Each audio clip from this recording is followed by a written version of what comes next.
Dear students अस्सलाम वालेकुम। आज हम चैप्टर नंबर 12 के लेक्चर नंबर 17 और 18 की तरफ बढ़ेंगे। ये लेक्चर नंबर 17 है और ये लेक्चर नंबर 18 है। इनकी तरफ हम बढ़ेंगे और हम देखेंगे कि किस तरह जो है ये प्रिंसिपल फोकस क्या होता है। देखें बेटे, कनकेव मिरर के अंदर रिफ्लेक्शन के बाद जितनी भी रेज हैं एक खास पॉइंट से गुजरती हैं।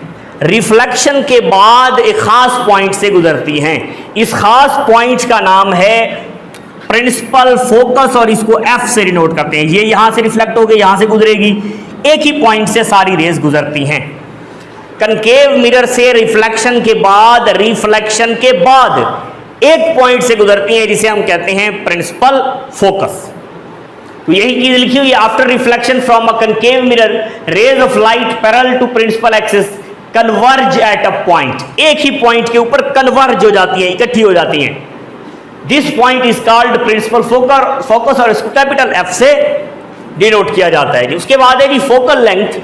अब फोकल लेंथ क्या होती है? The distance from pole to principal focus. ये है प्रिंसिपल फोकस और ये है पोल और प्रिंसिपल फोकस के दरमियान जो डिस्टेंस है ये वाला डिस्टेंस, इसे कहते हैं फोकल लेंथ। और स्मॉल एफ से इसको रिप्रेजेंट करते हैं हम, और स्मॉल एफ से हमने इसको रिप्रेजेंट भी किया हुआ है जी। स्मॉल एफ से इसको रिप्रेजेंट किया हुआ है हमने। तो ये जो है आप देखिएगा यहां से कि तनवीर साहब स्टॉप कीजिएगा, किसकी कॉल है? The distance from pole to on किए। तो इसको हम जी स्टार्ट करते हैं। The distance from pole to principal focus, यानी पोल और प्रिंसिपल फोकस कैपिटल एफ के दरमियान जो डिस्टेंस है इसको कहते हैं फोकल लेंथ। अगर ये पूरा सर्कल बनता है तो ये बनेगा यहां से लेकर यहां तक, ये रेडियस है। तो रेडियस का आधा, रेडियस का हाफ होता है फोकल लेंथ। और कैपिटल स्मॉल एफ से इसको रिप्रेजेंट करते हैं, ये भी आप लोग याद रखेंगे। उसके बाद देखिए जी नेक्स्ट मिरर फार्मूला। मिरर फार्मूले में देखिए यहां पे होगा ऑब्जेक्ट, यहां पे होगा ऑब्जेक्ट, और इमेज कहां पे बनेगा? प्रिंसिपल फोकस के ऊपर बनेगा इमेज, प्रिंसिपल फोकस के ऊपर।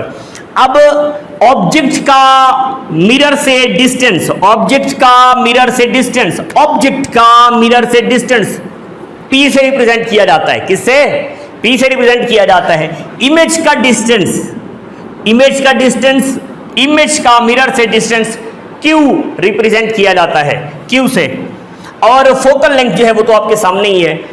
ऑब्जेक्ट का डिस्टेंस P से, मिरर का और इमेज का डिस्टेंस Q से रिप्रेजेंट किया जाता है, और फोकल लेंथ जो होती है वो F होती है।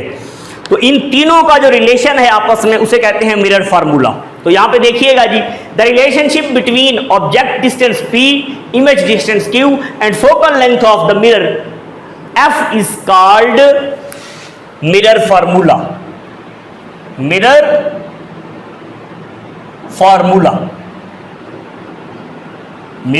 फार्मूला ये उसके बाद है जी। और इसको किस तरह रिप्रेजेंट किया गया जी? 1/f equal to 1/p plus 1/q।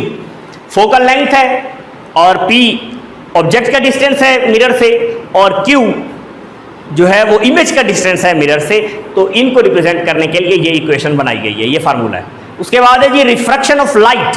Refraction आपको याद होगी कि जब भी वेव एक मीडियम से दूसरे मीडियम में जाती है तो वो बेंड हो जाती है, यानी उसका सिर्फ रास्ता चेंज होता है, बाकी कुछ नहीं होता।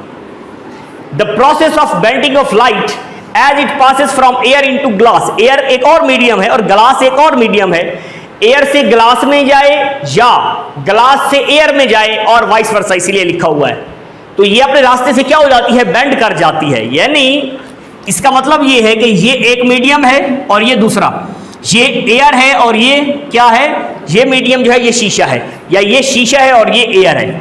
तो ये शीशे में से जब एयर में जाएगी तो इसका पाथ क्या हो जाएगा? बेंड हो जाएगा, यानी ये रिफ्रैक्ट हो जाएगी रे। तो the process of bending of light as it passes from air into glass और vice versa is called refraction of light. तो ये जो है ये आपने लिखने भी हैं लेक्चर्स और याद भी करने हैं। Thank you so much.